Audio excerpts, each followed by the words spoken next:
This podcast contains descriptions of violence against children and adult language and is not intended for all audiences. Listener discretion is advised.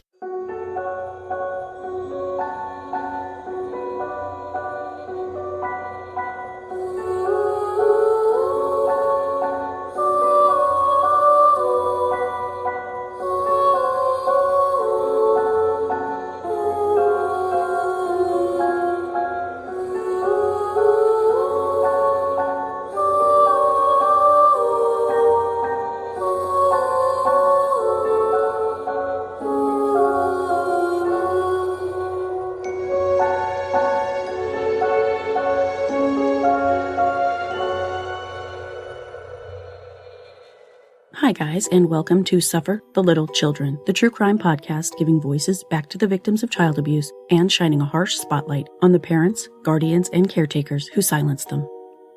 I'm your host, Lane, and this is episode 24, Josias Marquez. In January of this year, 2 young children showed up on a neighbor's doorstep, saying their mommy had been gone overnight and they didn't know where she was. By the time police arrived, the mother had returned, but the closure of one mystery opened a much larger one. Where was the woman's 3rd child? 26-year-old Sagal Hussein insisted her 5-year-old son, Josias, who had severe health issues and was described as high needs, had gone out of state to stay with his father, but that story quickly fell apart. 2 months later, after authorities were unable to locate Josias, they arrested Sagal on neglect charges and searched her vehicle, where they were horrified to find the partially mummified body of 5-year-old Josias in a duffel bag in the trunk. This is the unimaginable story of Josias Marquez.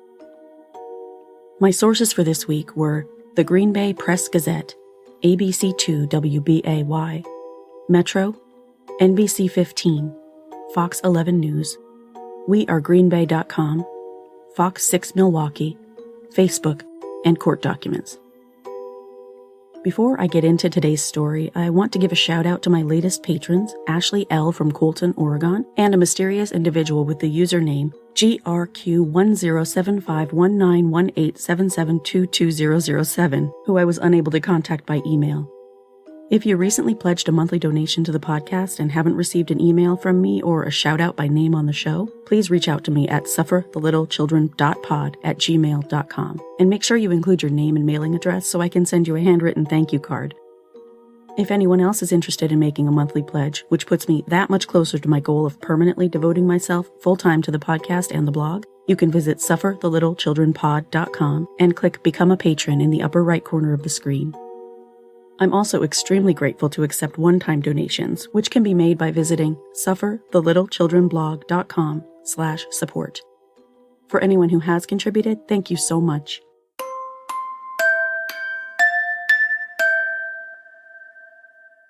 Sagal Abdurshid Hussein, who was born on December 9, 1994, and James Antonio Marquez, who was born on June 4, 1993, met in 2012 through a mutual friend group in San Jose, California. They soon became romantically involved, and by early 2013, Sagal was pregnant with the couple's first son, who all called JM. Right after Sagal became pregnant, James was sent to jail. He missed the birth of his older son by a matter of days. Once he got out of jail, he and Sagal continued their relationship, and she became pregnant with their second son, Josias, in early 2014. In August or September of 2014, while pregnant, Sagal moved to Wisconsin with her mother and sister. Josias Justice Marquez was born on October 18, 2014.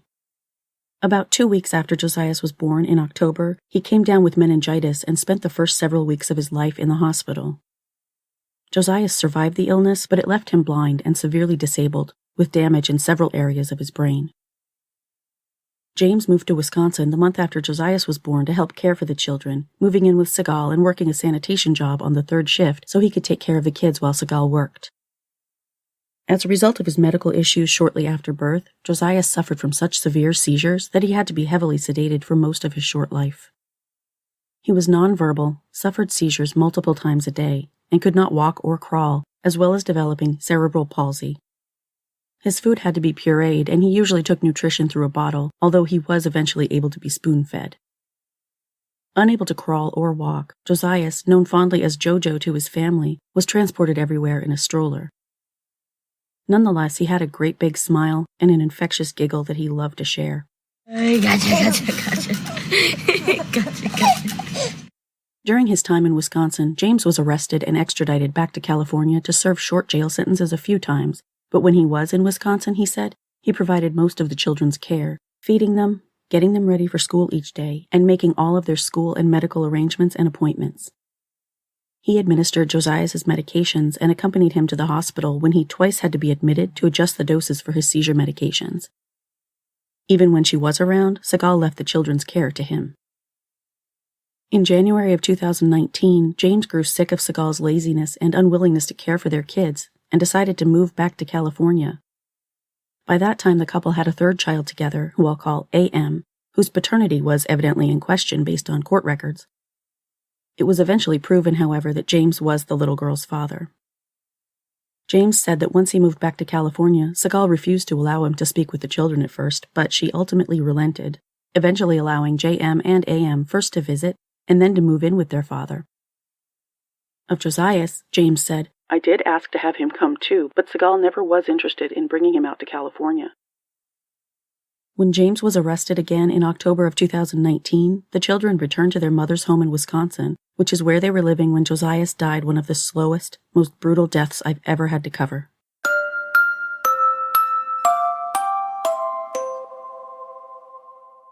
On January 26, 2020, a neighbor of 26-year-old Sagal Hussein called police to report seeing two young, unsupervised children outside apartment 8 at 2070 Riverview Drive in the village of Howard, Wisconsin. The neighbor initially reported that on January 26th, Josiah's 6-year-old brother, J.M., knocked on her door repeatedly throughout the morning, giving her some items, including a cup of hot chocolate for her to drink. How cute is that? At one point, he showed up with his almost 3-year-old sister, A.M., who was only wearing a sweater around her waist and a pair of shoes. When the two small children returned to the neighbor's home at about 1:30 p.m., J.M. admitted to the woman that their mom had left the night before and they didn't know where she was. The neighbor had noticed that Sagal's vehicle hadn't been parked outside her apartment since about 11 p.m. the night before. At that point, she made a report to the Brown County Sheriff's Office. Just before law enforcement responded to the call, Sagal arrived home, saying she had just run to Walgreens and Quick Trip, leaving her kids alone for about 10 minutes. Deputy Brooklyn Vandehei, who responded to the neighbor's report, recalled a similar recent incident in which J.M. had been left alone for about 30 minutes. After being told that CPS would follow up with Sagal, Deputy Vandehei went to Walgreens, showing Sagal's photo to the employees, who confirmed they were familiar with the woman and denied she had been in the store that day. The deputy even confirmed this by watching video surveillance tapes. When Deputy Vandehei returned to Sagal's home to continue questioning her, she confronted Sagal with her findings. Sagal insisted she was shopping during the time she was gone, but she extended her time away from her kids to about 40 minutes, saying she also drove past her boyfriend's house in Green Bay. She refused to cooperate any more than that. The children were removed from the home by Brown County Child Protective Services, who placed them temporarily in the care of Sagal's mother. At that point, investigators found out that Sagal had a third child, 5-year-old Josias, who was described as high needs and required extensive care. CPS told police they would follow up with Sagal. Sagal was initially interviewed by a police officer and a CPS worker on January 28th, a day after her 6-year-old underwent a forensic interview. Sagal stated during her interview that she had been gone on the 26th for no longer than an hour. When asked about her middle child, she told the interviewers that Josias was living with his father in Michigan. Sagal told the investigators that Josias' father was a man named Miguel Marcelo, who she said lived in Escanaba, Michigan, and who she said she had known since childhood in San Jose, California. She said that Josias had been with Miguel since the man randomly showed up and took the little boy on January 9th. She said she remembered the date because her older son was homesick from school that day, which meant she called out of work. During a later visit from investigators, Sagal told them she had no pictures of Josias, and that when Miguel picked him up, he took all of Josias' personal items with him, including every photo of him. She could not provide a phone number for the boy's father, saying that when he called her, he always used a private or unrestricted number. None of the investigators was able to confirm that Miguel Marcelo even existed. Throughout the months of February and March, CPS repeatedly got in touch with Sagal, attempting to make contact with Josias. On March 25th, a Brown County sheriff's officer and a CPS worker, paid Sagal a visit. She wasn't able to explain where she was on the morning of January 26th when her children were spotted outside by themselves, and she provided the authorities with no further information on Josiah's whereabouts. She continued to claim that she did not have any contact information for his father. Investigators received information on March 27th that contradicted Sagal's statement about the identity of Josiah's father, who they determined was a man named James Marquez, who lived in San Jose, California. After interviewing several people, police determined that no one other than Sagal had reported seeing her 5-year-old son since November 25, 2019. On March 30th, due to inconsistencies in her story and her refusal to be truthful or cooperate with investigators, Sagal Hussein was arrested on suspicion of child neglect. Her children were taken into CPS custody and placed into foster care instead of with Sagal's mother this time. Police obtained a search warrant for her home and her vehicle. The vehicle, which was found at one of Sagal's friends' homes in Green Bay, was secured overnight by the Brown County Sheriff's Office until it could be transported the next day to the Wisconsin State Crime Lab in Madison. While the car was being processed for forensic evidence on March 31st, investigators conducted interviews with neighbors, teachers, and family members of Sagal and her children. At around 3 p.m. that day, the Sheriff's Office was contacted by the crime lab with some disturbing news. The remains of a child were found in the trunk of Sagal's vehicle.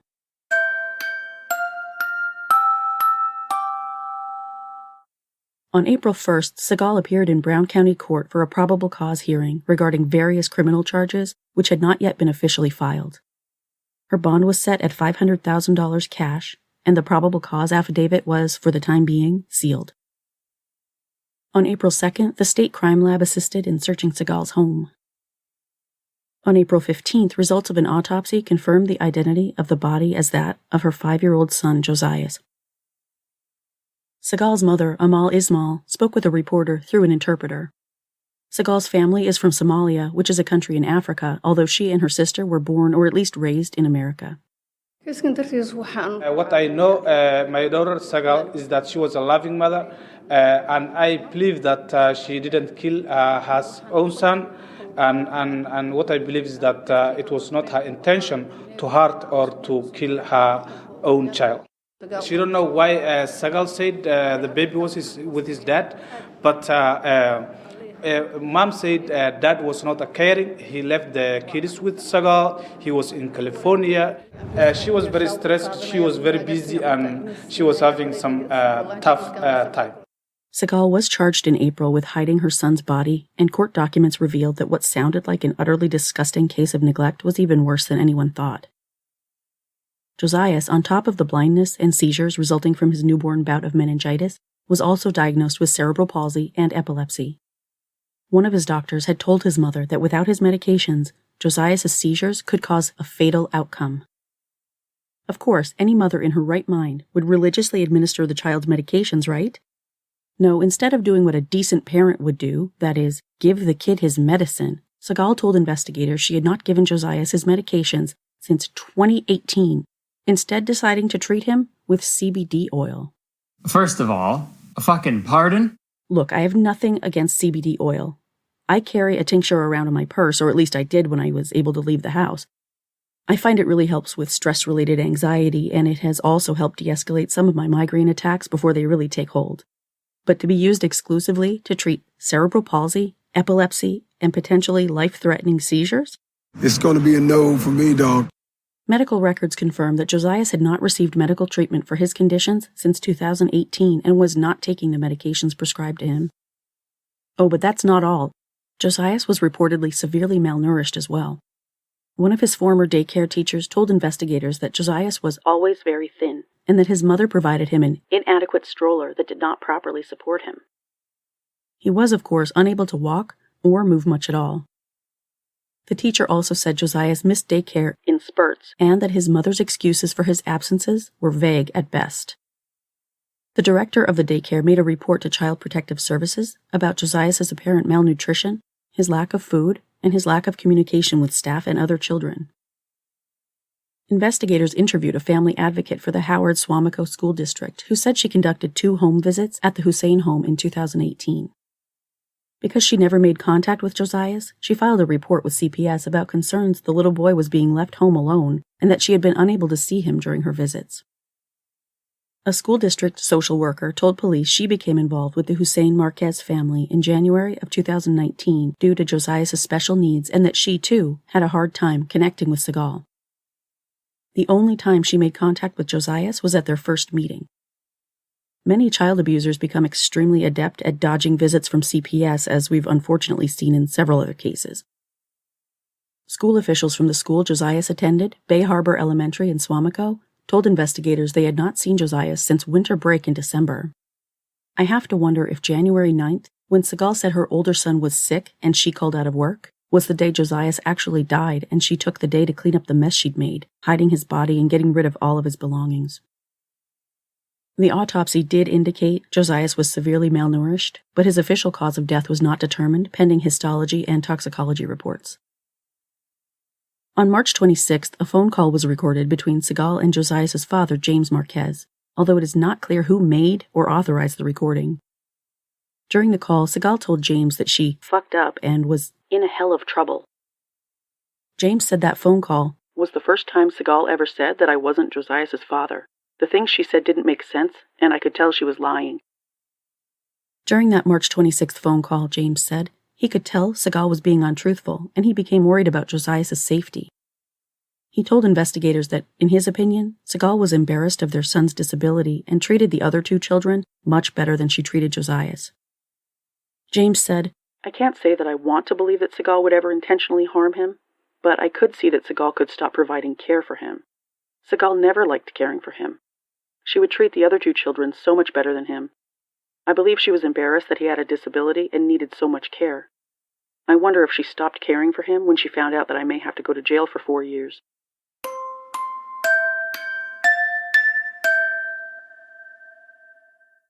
When the results of Josias' autopsy were released, what we learned was utterly sickening. The 5-year-old boy weighed 20 pounds, and his body was significantly undernourished, mummified, had mold in places on his body, and that a long, dark-colored hair was located on the decedent's left thigh. Based on the decomposition of the decedent had been deceased for months. The doctor said that Josias' undernourishment was severe and would have created a significant risk of death. Sagal Hussein has been charged with chronic neglect of a child resulting in death, hiding a corpse, 2 counts of neglecting a child, and 5 counts of obstructing an officer. She's being held in the Brown County Jail. If convicted of the charges against her, she could face up to 80 years in prison. Josias was cremated, and his father, along with James's mother Tina and her sister, flew to Green Bay to receive his ashes. During the trip, James was able to see and spend time with his now 7-year-old son and 3-year-old daughter, but he was not able to take them back to California with him. It seems the paternal side of the family has some hoops to jump through before that can happen. Sagal's mother, Ismail, said she hoped her surviving grandchildren could remain in the Green Bay area rather than returning to California with their father, but, and this is just my opinion, I think it would be best for them to be surrounded by a large, loving extended family, including young cousins, and not essentially alone in Wisconsin with very few family members, and only those of their mother at that. James and his family held a small memorial service for the little boy they called Jojo on April 25th. Sagal appeared in court on April 1st for a probable cause hearing, and again on April 15th when the judge granted prosecutors 2 weeks to file a criminal complaint. Brown County District Attorney David Lassie has said his office will determine the appropriate charges when an official cause of death for Josias is determined.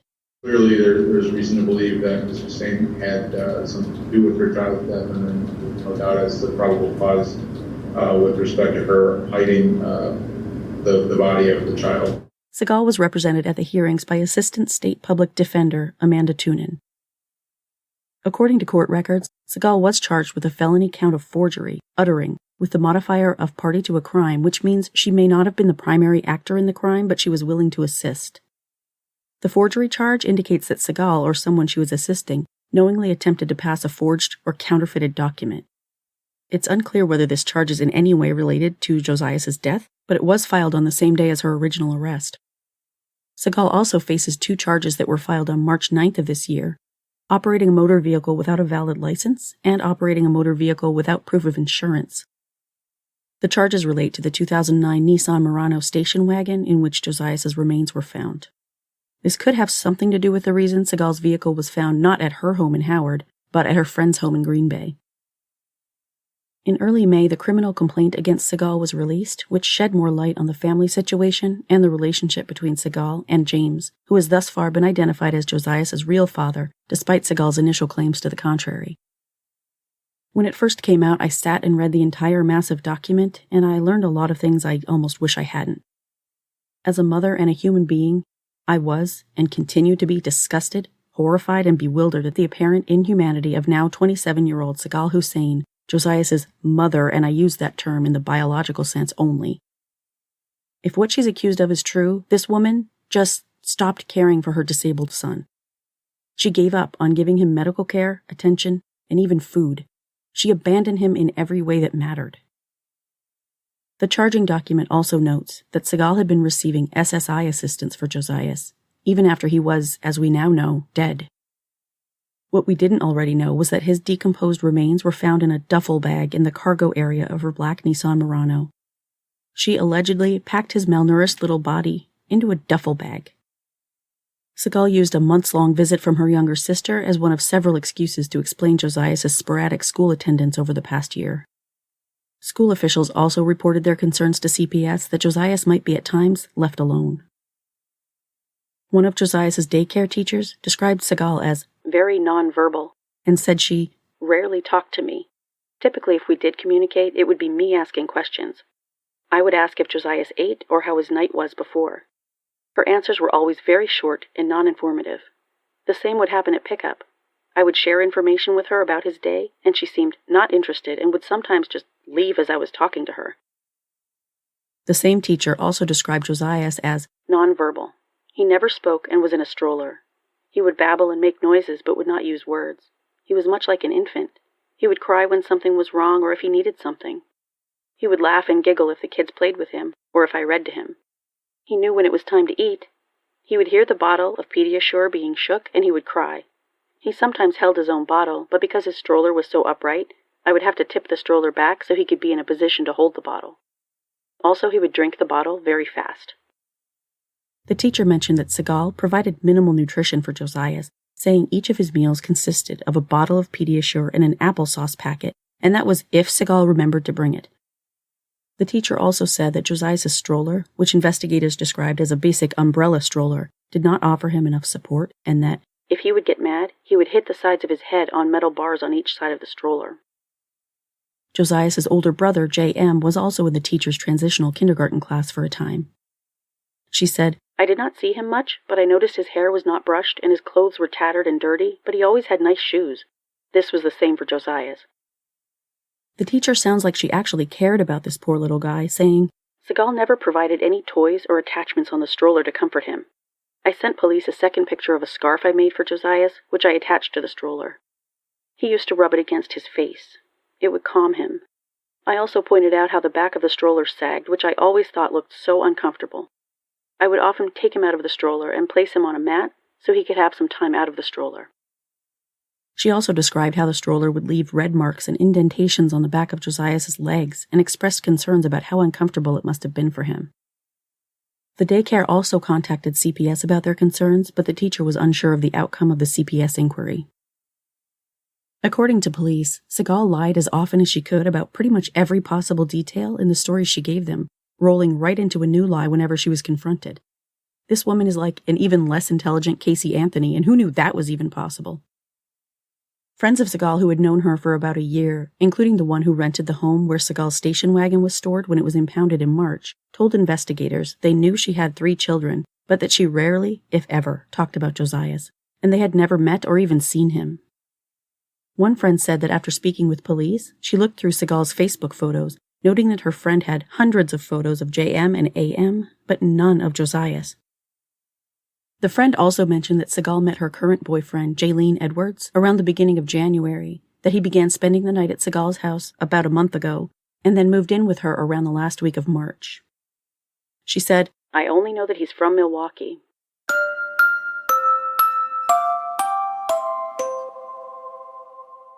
The criminal complaint document also provided a lot more detail from Josiah's autopsy, which investigators attended and observed. The autopsy took place on April 2, 2020 at the Dane County Medical Examiner's Office by Dr. Vincent Tranquilda.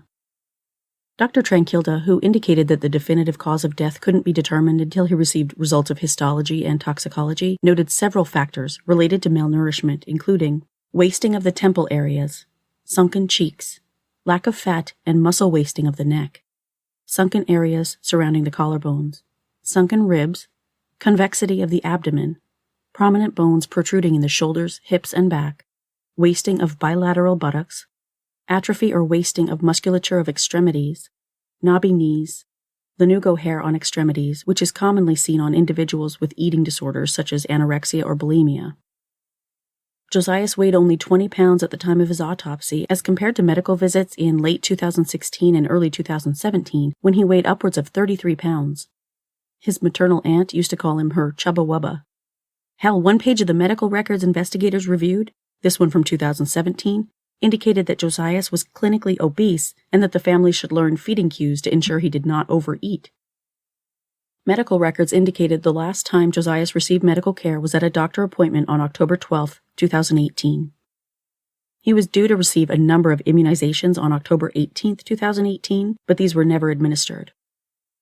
At the October visit, there were 5 prescription medications listed for Josiah, who weighed 33.81 pounds and was described by the doctor as thin but not emaciated.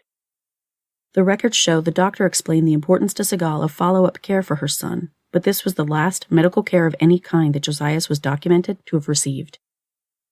Sagal told investigators that she felt none of his medications were helping him, and she didn't like the side effects, including excessive sedation and irritability, so after doing some research of her own and joining some Facebook groups, she discontinued his medication and treated him solely with CBD oil.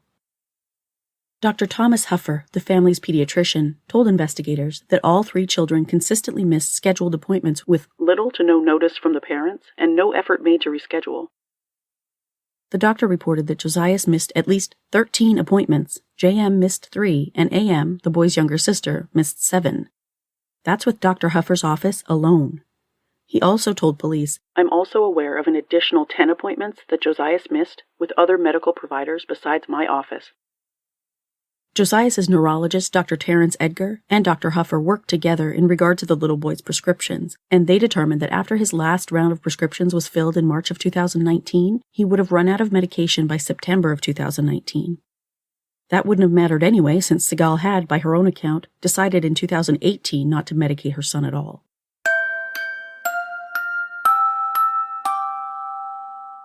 Sagal Hussein officially faces 9 charges in the death of her son, including felony chronic neglect of a child with the consequence of death, hiding the corpse of a child, neglecting a child under 6 years of age, and 5 counts of obstructing an officer for all of the bullshit she allegedly fed police during their investigation into Josiah's disappearance.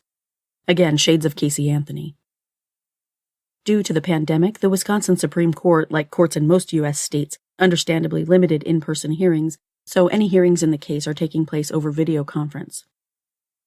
At one hearing, Sagal's criminal defense attorney, Timothy Hogan, told the court that his client wishes to wait until she can physically be present in the courtroom for her preliminary hearing, rather than have it take place via video conference.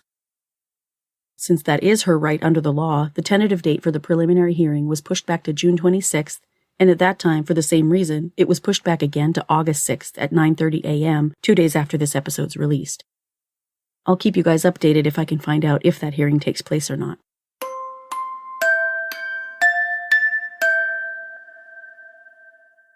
Josiah's older brother and younger sister are still in Wisconsin, but their paternal grandmother, Tina Amador, is working her hardest, even taking CPS classes, to get them home to California. The kid's father, James, is now out of jail, and he has reportedly found a job and a vehicle, and is currently seeking a home big enough to accommodate himself and his 7- and 3-year-old kids.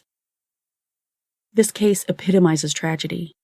A little boy who needed so much love, care, and attention was abandoned by everyone who was supposed to love him, especially the mother who was tasked with keeping him alive.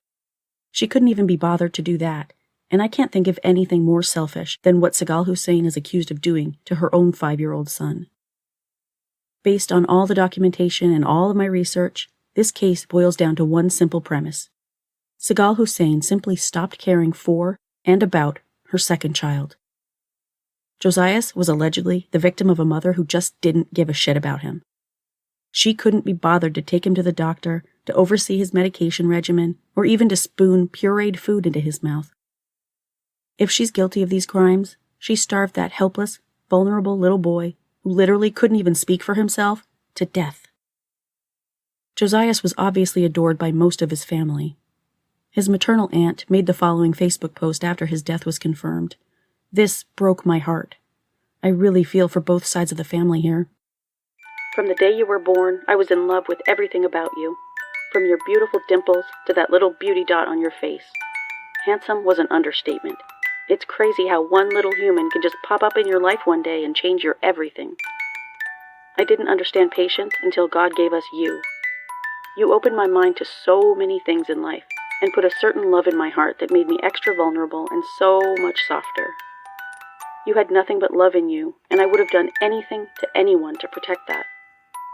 I'll never fully forgive myself for this happening to you, Papa. I know it's selfish, but I wish you were here. Only thing keeping me sane is knowing you're in heaven doing all the things you couldn't do on earth. I thank God for your life, and I'm beyond proud to have been your Tia, Jojo. If nothing else, Josias is no longer suffering. Wherever he is, I hope he's running around, laughing and playing, sharing his smile, his giggle, and his gorgeous light with everyone and everything around him. Rest in peace, precious boy. That's it for this week, guys. Join me next week for another case. Please subscribe to Suffer the Little Children on Apple Podcasts, Google Podcasts, Spotify, Stitcher, or your favorite podcast listening app. You can also subscribe on YouTube by searching Suffer the Little Children Podcast. Visit the website at sufferthelittlechdrenpod.com, where you can listen to episodes, leave a voicemail, and become a patron for rewards ranging from a shout-out by name on the show to exclusive show merch. Follow me on Facebook, Instagram, Pinterest, and Tumblr at Suffer the Little Children Pod, and on Twitter at STLCPod. I've posted a photo album for today's case on Facebook and Instagram. Email tips, comments, questions, or case suggestions to sufferthelittlechdren.pod@gmail.com. You can also read about today's case as well as many others at sufferthelittlechdrenblog.com. This podcast was written and produced by Lane. Music and sound effects for the show were created using sounds from audiojungle.com. Always remember, hug your babies a bit closer tonight. Until next week, bye guys.